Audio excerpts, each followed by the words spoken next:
Tunis International, Faisal Hilali on audio engineering, Safian Benjima on live streaming. Hayatou Kabri in the studio for this daily edition. And as every Wednesday, our sponsor is here from the British International School of Tunis. We have the pleasure to have with us today in the studio Raja Bouallegui, who is a secondary school teacher at the British International School of Tunis. She is here today to talk about life skill lessons and to talk about special educational needs. So welcome, Raja. It's a pleasure to have you. The pleasure is mine. Thank you for having me this afternoon. Welcome. So tell us a little bit about your experience and when have you joined BIST? Right. My name is Raja Bouallegui and I'm a secondary teacher. My journey started at BIST back in the late 2018. I started as a primary teacher. Through my path, I had different jobs at BIST. On 2021, I finished my qualification from the University of Nottingham, and then I became officially a primary teacher. Then I took a little break.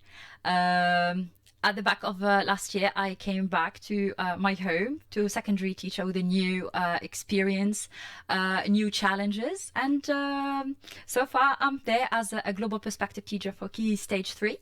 I'm leading some life skills lessons for different key stages and SEN teacher as well. All right. Okay. So let's try to understand a little bit. I mean, these terms, life skill lessons and SEN, which stands for special educational needs, right? So let's start with the life skill lessons, first of all. What are they? And what are the basic or essential life skills, you know, for students in general, for pupils, let's say?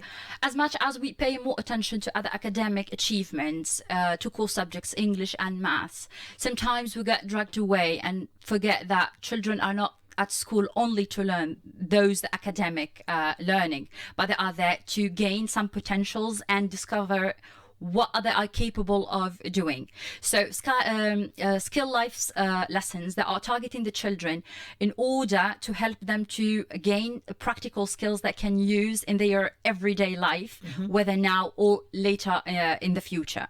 So mainly it is a tailored program to help children. We usually do it in two different ways, whether we have separate lessons or within the lessons themselves. Right. For example, if we are teaching global perspective, it's a project-based learning. So the children unintentionally they develop the skills of analysis, evaluation, reflection, how to work in a group, how to gain more skills in communication as well. They become more confident to express themselves as well. We learn about financial literacy, for example, how you can manage if you are in a situation, for example, you are if we have an IGC students or sixth formers that are getting ready for the uni life. So we teach them how you can manage to be independent, especially financially, if you are working. For example, I can recall from the back of my head, we had some lessons on how you give them a budget, a time, and then, okay, you have 1 hour. This is the budget, sorted, go to the grocery shops, and what can you make within an hour? So imagine that you are coming back from university and you don't have a long time to prepare for your food. How would you do that? Not enough money for that. Exactly. So how can you manage that? Exactly. Right. Sometimes we just give them, okay, here are the ingredients. What can you make for 6 people that you're living together? What can you make? So it's all kind of the skills that promotes their reasoning, their critical thinking, and promote their emotional confidence as well. Right. And as I said, it depends how we do it. Sometimes we do it like even a role play. Okay, you are working in groups, you're coming up with a solution. This is what we have, and I have a short dilemma. Or if we are, for example, you are volunteering in an NGO, how can you help? How can you be efficient? How can you manage to feed, I don't know, like, for example, if we are in a refugee camp, how can you manage? And they start from scratch, they plan it. And this is not one lesson program. It could like 6 weeks. Okay, today we are learning how to do the budgeting. How can I cover the expenses? How can I, if I have a problem, how can I sort that? So mainly life skills is to boost their confidence in themselves, to be capable to think outside the school premises, how to deal and to manage with thinking if I am in a supermarket, if I am facing even a social situation, emotional situation, how can I react? How should I react? Now, the life skills lessons, they are depending on the situation that the children that we are having. So the students, we may have some children that are shy, that are not really confident to express their opinion. We have some children that are the opposite way. How can we control not to be more bossy around, or just like to be, okay, this is me and this is what I think.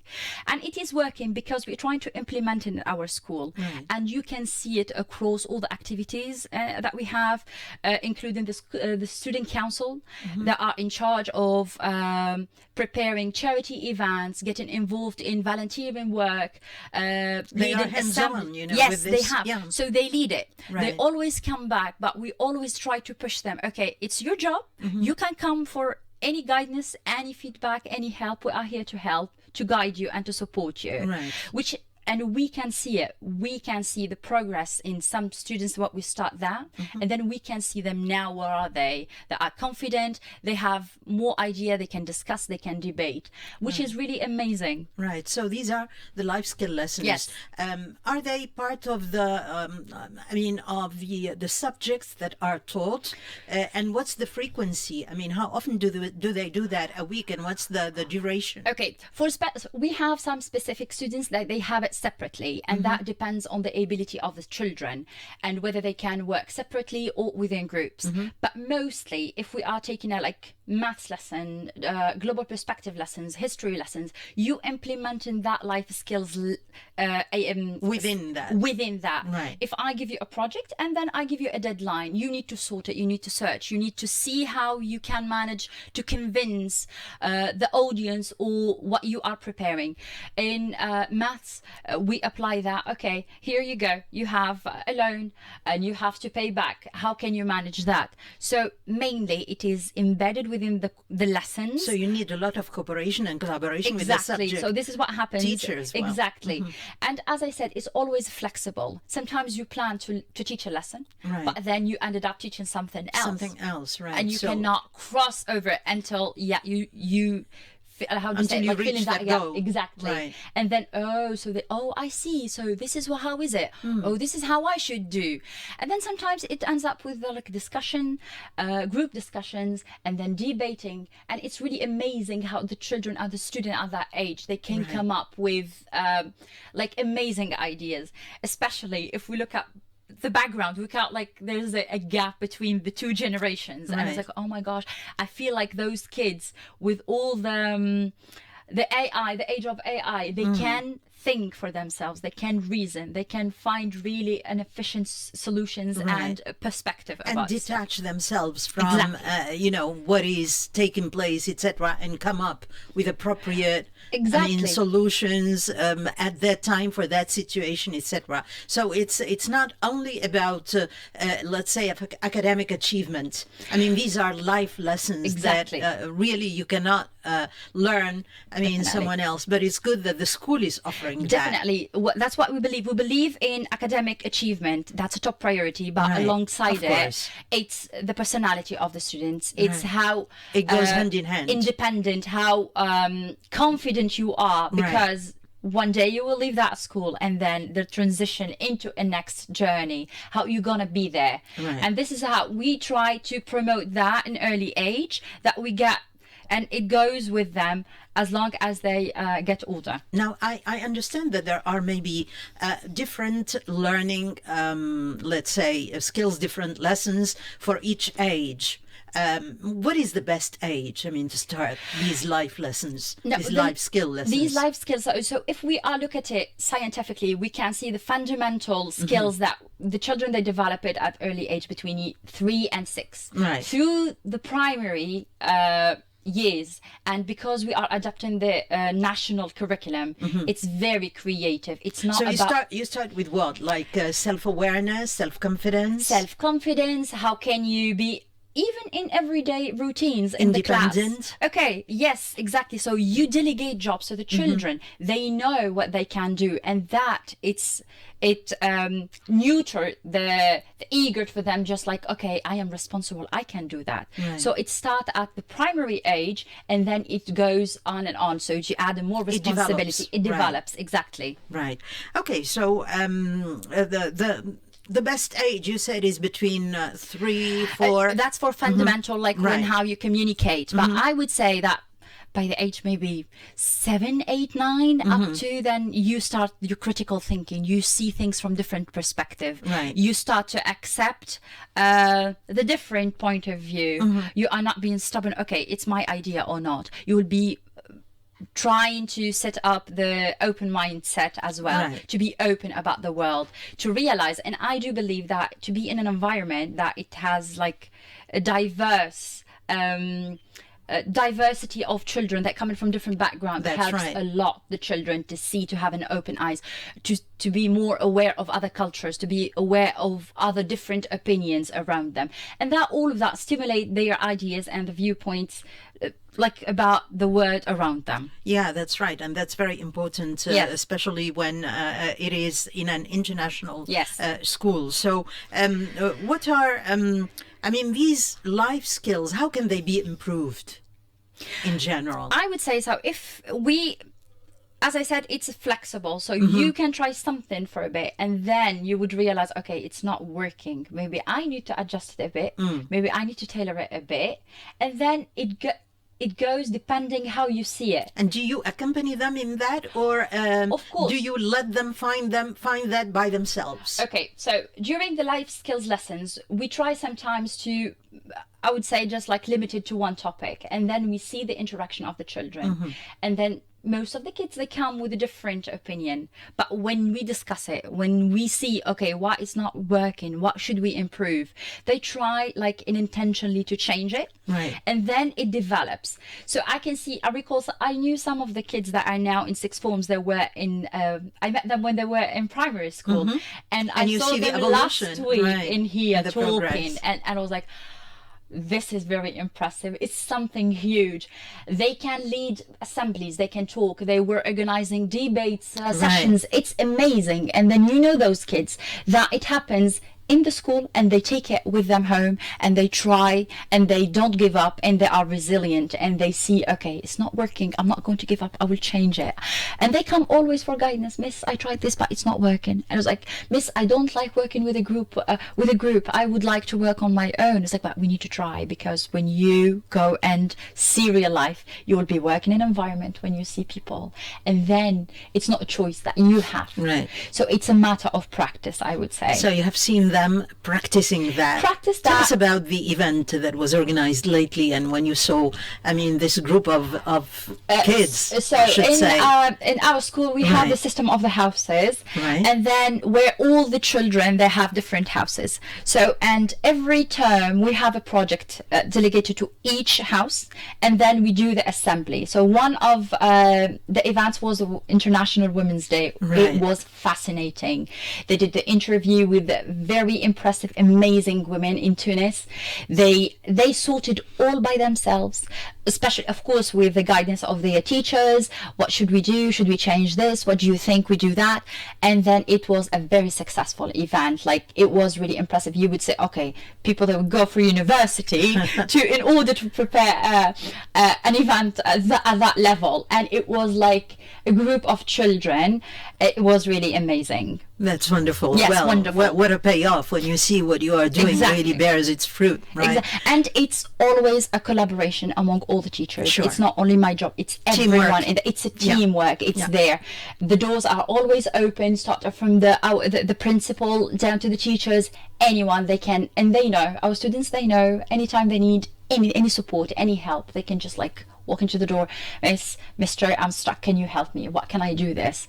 And this is what it is the supportive environment. That's right. And to help them to build that, because as we said, academic achievement, it's wonderful, it's what we want, but strong personalities, people that they have the impact in life is important as well. And to keep up the motivation. Definitely. as well. I mean, that's really the challenge. Exactly. Okay, let's come to the SEN, or special educational needs. So what are they, and what's the difference between special educational needs and disabilities? Okay, special educational needs is a program that it aiming to help students with difficulty in learning, while disability, it could be a physical or a mental impairment forever.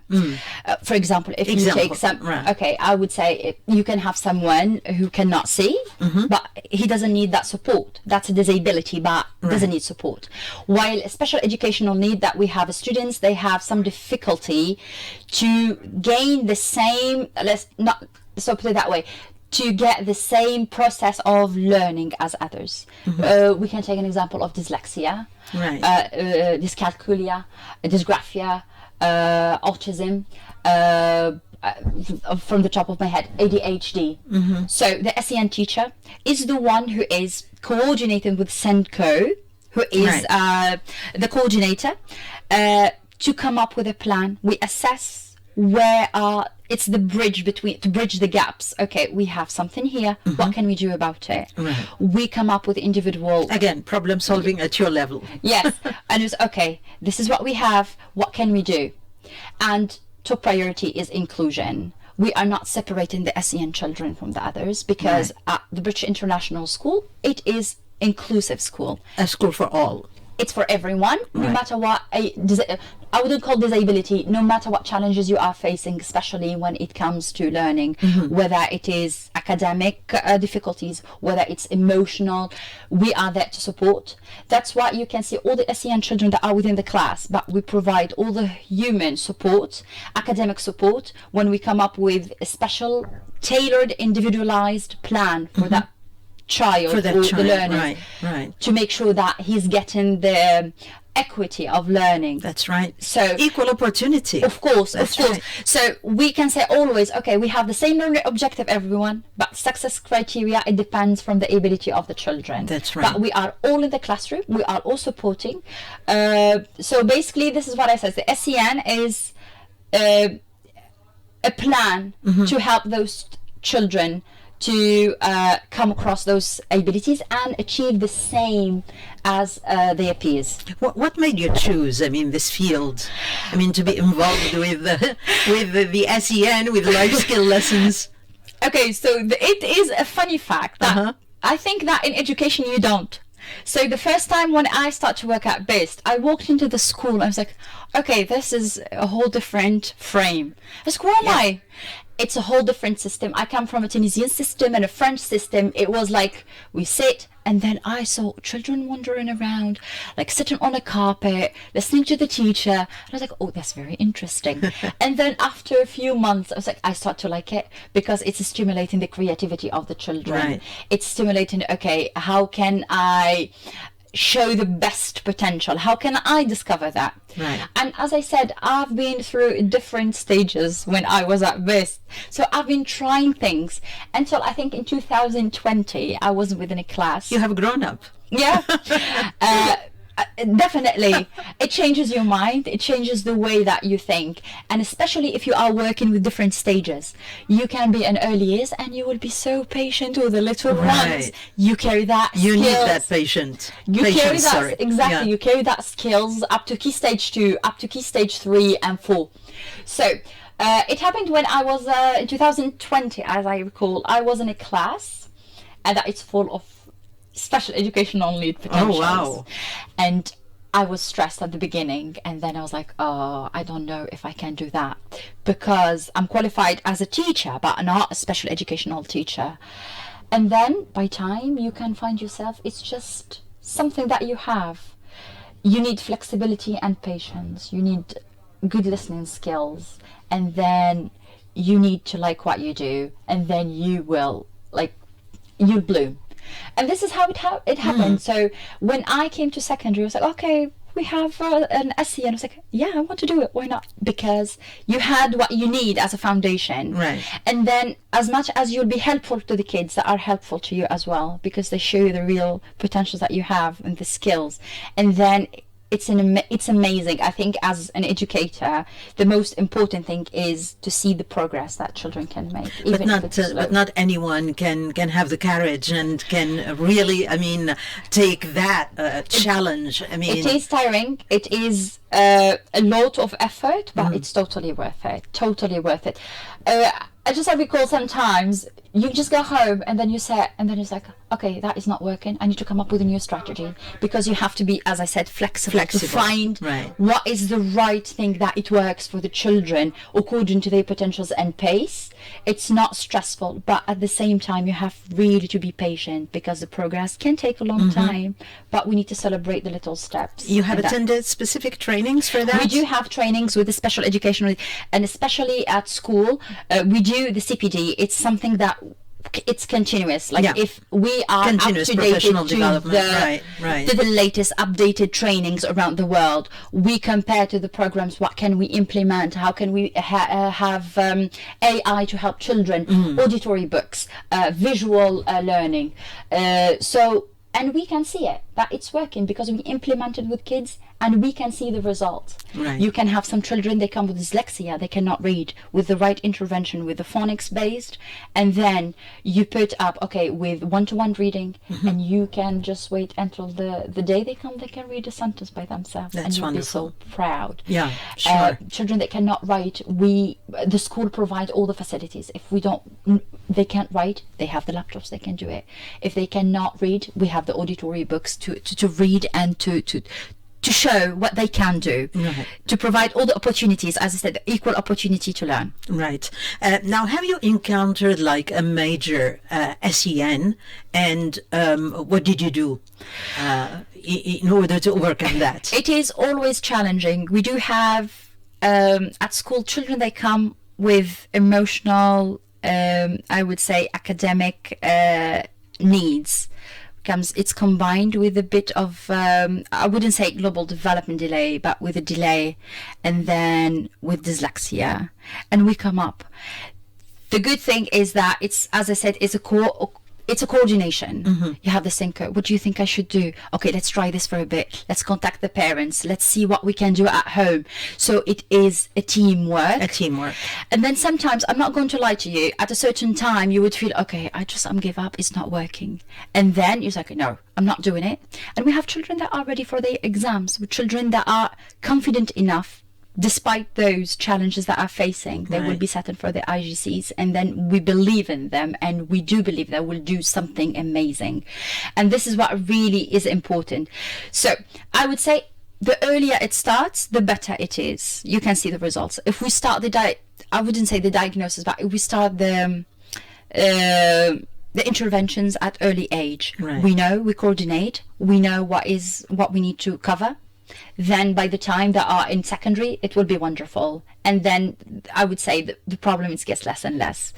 But despite, even sometimes when we have children, they come late, we try our best, we help them, we support them emotionally, especially they need to be confident enough, because usually they don't feel that confident. Now, something else about SEN. So there is another category that we consider under the umbrella of SEN. These are the high potential children, the gifted and talented. Yeah, that's right. These, they need not necessarily a support, but they need a specific plans for them. I recall from the top of my head, we have children that are in year 7, and we believe that are ready to do IGCs this year because they are flying. And these children, they need to have a plan with the teachers. We coordinate, okay, we did the assessment, this is what we see, what can you do? Okay, I'll provide challenging work for them. They can work on that. They can do this. They can participate in a different activity. So it's not only about the challenges that we have, but it's as well that we call the exceptional learners, all this. And sometimes you would have the second exceptional learners when they combine some challenges but with high potentials. So you need to adjust the plan. I would have someone who is really amazing in writing stories, but he could have difficulties in dysgraphia or something. So you need to implement something around that. So yeah. I just want to mention that it's a whole world. I mean, it is a whole world. And it's amazing. I really. would say education, it's like it's an ocean. You could start, okay, I'll be teaching, and then you'll end up doing something else, and then you will be specific with just one thing, and then you just like, this is amazing, and then another leads to another, and it's really wonderful. Yeah, it's not only about life skills, it's about pedagogy, it's about psychology, it's about all those skills combined. It's about education. I would say it's all related to each other. It's a whole chain. You cannot break one. It's all together, and that's what I like about the British International School of Tunis. We include everyone. We provide the best that we can when it comes to teachers, when it comes to facilities, when it comes to anything that we can help.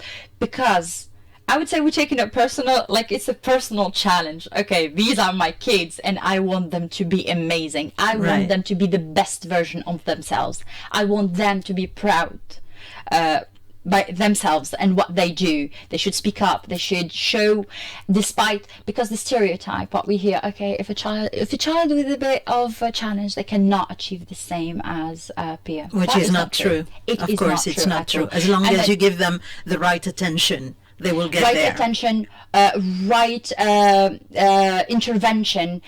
You support, you coordinate, you assess like regularly what is not working, what is working, how should I do this, how I should do that. You ask for guidance.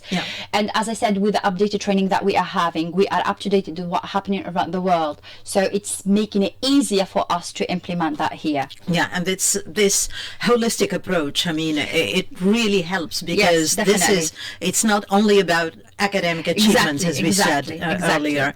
Right. Now, how do you include parents? When you have children with special educational needs, how do you include parents? Because this is one, let's say, part of the chain that you cannot really miss out. Because with their help, of course, you do the work at school, but there is part of the job that should be done at home with the parents as well. Okay, communication is key for us. And then we have a hierarchy, how things are work. As an SEN teacher, we have the SINCO, this Miss Ines. She's the special educational and disability coordinator at school. She is the key point with communication, us and the parents. So I would say within, like, we have some documents to fill in every week about the children's progress, even the slight progress, like a report, anything we fill in online. The whole teachers, and then Miss Ines, she would, okay, this is what I have, she calls the parent in. So but if we would start it from the very beginning, if we notice that something alerting, something that we need, we all talk to each other. Okay, you have, I don't know, 5 teachers. Okay, we have the same, this is what we notice with that child. Okay, we sit with the child, we see we need to have a data. Okay, this is the assessment, this is his writing, this is what's happening in class. Now we need to call the parents in. This is what we have. We would like to discuss how is it going in at home. So again, it's the communication, and it's always, I would say, regularly connected to the parents. We emails, they come, this is where we are, how we suggest. Sometimes they ask, how can I help at home, what do you suggest? And then, okay, here's the plan, we follow up, and then it's like, again, it's a coordination between us and them for the benefits of that child. When the children come to the school, I mean, do the parents tell you that they have such problem or such, difficulty in learning, or do you discover that, with the children when you start teaching? Okay, it depends on the situation. Most of the primary stage, it's hard to tell at early age. And I wouldn't say the lack of awareness, because it's the misconception, when the child, he's just a bit all over the place, maybe. But you track that and you see, and then as a special educational teacher, because you have some assessment that you do, a formative assessment, and you observe a child in your class, so you can tell if there's something. And then we ask the parents if there is any reports, if they're coming from different school, if there is any things that we need to know. If there isn't, then okay, this is the data what you have, we would like to do this, what do you think? And then the parents, they agree, okay, that's fine. most of cases, I would say 99% of the parents are supportive when it comes to the education and the learning. That's very for the important. kids. Right. And they want the best for their children, because again, as I said, we are an inclusive environment, so your child won't miss any of the lessons. He will be during all the lessons with the extra help, with the extra support, in order to come up all these challenges. Right. What do you enjoy most about your teaching, Raja? Seeing the children every day. They make me laugh, and the joke, it's different than primary now, but it's really nice. And witnessing the progress, I'm sure, and Exactly, development as well. it is the one of the best thing. Now, Right. sometimes they don't show it, but then when we like things get serious, it's like, oh, that's impressive. They can do it. That is just like, they are really wonderful. And then you can see they can. Oh, but you told us this. We shouldn't be doing that. I was like, oh, okay, my own bitter medicine. Now you're telling me what to do and what not to do. It's amazing, and you see that, like, even if it's a baby steps, whether with life skills or with the SDN, it's wonderful, because as I said, progress is slow, but every step counts. Even it's a baby step. Even it's a small step. It's the slightest The step. slightest It's step. really, really amazing. Like, if you have a child with dyslexia comes, oh, miss, I read this sentence today. Can I read it for you? Or someone with dysgraphia and can recall a letter or write a letter even. It's wonderful. It's just, okay, I'm doing a good job. And then you're just like, you are listening. Yeah. Well, keep up the motivation, Raja. Thank you. It's great. It's a great job that you are doing. I And think it's one of the hardest job, Right, but it is one hard. of the best job in the world, and especially with the children, because you are preparing generation for the future. That's right. And you're trying to bring up the best of them that they can just like to be in this world. What are the life skills that children would need in the future? I would say critical thinking and reasoning, and to be open-minded, and communication. Communication is key. Right. You need to develop that. You know how to communicate your feelings. You need to communicate your ideas, how you can use the basics. Even you don't have to use sophisticated language. You can use a simple language, but you can deliver a message that you want. Be there, be influential, be human. confident. Be human. Be human and be confident. That's right. That's it. Thank you so much, Thank Raja. you for having me Thank again. you. That You're was really my welcome. pleasure. Thank you. Thank you. Thank you. Bye-bye. Bye-bye. Thank you.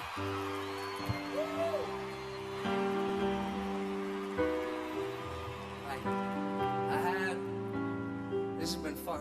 Wow.